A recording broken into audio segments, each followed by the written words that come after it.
Hello friend, welcome back to my channel Lalabani কিচেনে। আজ আমি নিয়ে এসেছি নতুন একটা রেসিপি, ডুমুর দিয়ে চিংড়ি মাছের রেসিপিটি তৈরি করতে লাগবে ডুমুর, জিরে বাটা, আলু, চিংড়ি মাছ, শুকনো লঙ্কা বাটা, আদা বাটা, গরম মশলা বাটা। এবার রেসিপিটি দেখে নিই। কড়াইতে সরিষার তেল দিব। তেলটা গরম হয়ে আসলে চিংড়ি মাছগুলো দিয়ে দিব।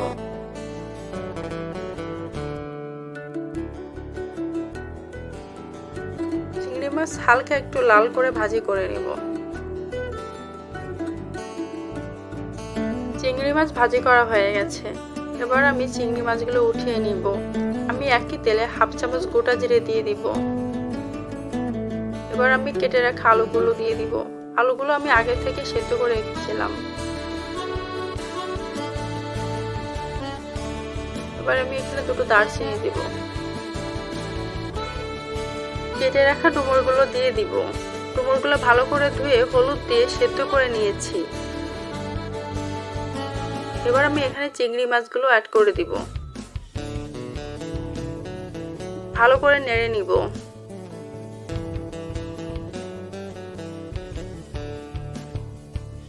তিনটে তেজপাতা দিয়ে দিব। তেজপাতা তিনটে মাছ বরাবর ছিঁড়ে নিয়েছি। এবার এখানে 2 চামচ লবণ দিব আর 1 চামচ হলুদ গুঁড়া দিব। লবণ হলুদ দিয়ে একটু নেড়ে নিব। এবার এখানে 2 চামচ জিরে বাটা দিব। এই রান্নাটা পেঁয়াজ রসুন ছাড়া হচ্ছে, এই জন্য আমি জিরে বাটা বেশি দিয়েছি। এবার আমি এখানে হাফ চামচ আদা বাটা আর 2 চামচ শুকনো লঙ্কা বাটা অ্যাড করে দিব। মশলাগুলো দিয়ে ডুমুরের সঙ্গে ভালো করে মিশিয়ে নিব।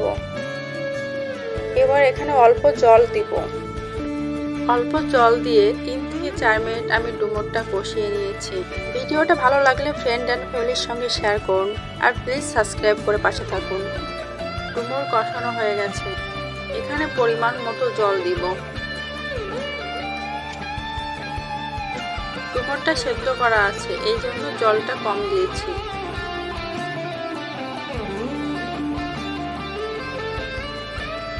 এই রান্নাটাতে আমি কম তেল ব্যবহার করেছি।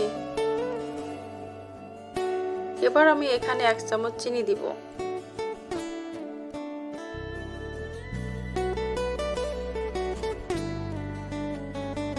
এক চামচ গরম মশলা বাটা দিব।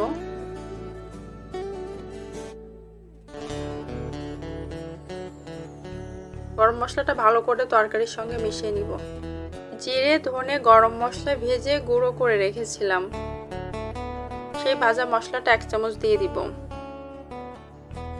আর 1 চামচ ঘি দিব। ডুমুরের তরকারিতে ভাজা মশলার ঘি দিলে খেতে মজা হয়। এখানে আপনি চালের গুঁড়োও দিতে পারেন। চাউলের গুঁড়োটা দিলে তরকারিটা বেশি ঘন হয়। এবার আমার রান্না হয়ে গেছে। ভিডিওটা দেখার জন্য অসংখ্য ধন্যবাদ। ভালো থাকুন, সুস্থ থাকুন।